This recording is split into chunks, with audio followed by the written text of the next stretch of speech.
नमस्कार किसान भाइयों, स्वागत है आप सभी का आपके अपने YouTube चैनल किसानों की पाठशाला में।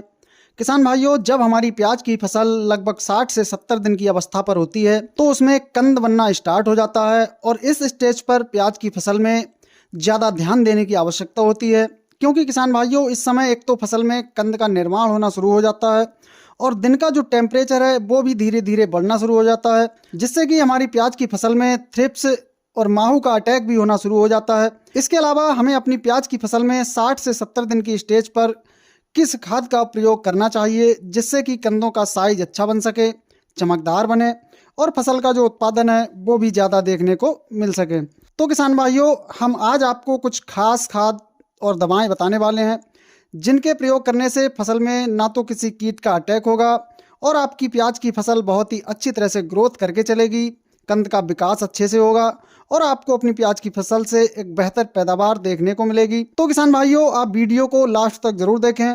चलिए स्टार्ट करते हैं। किसान भाइयों, हम बात करते हैं कि जब हमारी प्याज की फसल लगभग 60 से 70 दिन के आसपास की होती है तो इस समय हमें कौन से खाद का प्रयोग करना चाहिए।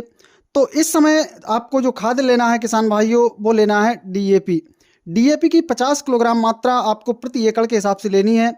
डीएपी प्याज की फसल में फास्फोरस और नाइट्रोजन की कमी को पूरा करती है। दूसरा, डीएपी के साथ आपको लेना है किसान भाइयों पोटास। पोटास की लगभग 25 से 30 किलोग्राम मात्रा आपको प्रति एकड़ के हिसाब से लेनी है, क्योंकि पोटास का कंद वर्गीय फसलों में कंद के साइज को बढ़ाने में बहुत ही महत्वपूर्ण रोल होता है।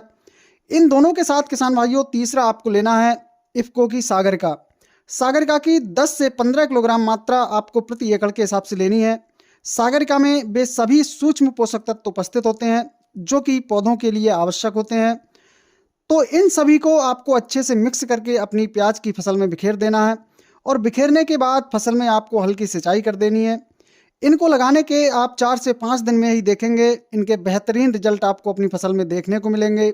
दूसरा किसान भाइयों, अगर आपकी प्याज की फसल में थ्रिप्स या माहू का अटैक हो चुका है तो उसे कंट्रोल करने के लिए आप इमीडा क्लोरोपिड 17.8% SL की 100 ml मात्रा प्रति एकड़ के हिसाब से लेकर अपनी प्याज की फसल में स्प्रे करें और इसके साथ 500 ml प्रति एकड़ के हिसाब से ह्यूमिक एसिड को मिलाकर अपनी फसल में स्प्रे करें, जिससे कि इसके बहुत ही ज़बरदस्त रिजल्ट आपको अपनी फसल में देखने को मिलेंगे। इनके प्रयोग करने से फसल में किसी भी तरह के कीट का अटैक ना होगा और आपकी जो फसल है वो भी बहुत ही अच्छी तरह से बढ़ करके चलेगी। फसल में कंदों का विकास अच्छा बनेगा, जिससे कि आपको अपनी फसल से एक बेहतर उत्पादन देखने को मिलेगा। तो किसान भाइयों, आपको अपनी प्याज की फसल में 60 से 70 दिन की अवस्था पर निम्न खादों का प्रयोग करना है और वहीं स्प्रे के रूप में आपको इन दवाओं का इस्तेमाल करना है, जिससे कि आप अपनी प्याज की फसल से एक बढ़िया पैदावार ले सकें। किसान भाइयों, जानकारी पसंद आई हो तो वीडियो को लाइक एवं शेयर ज़रूर करें।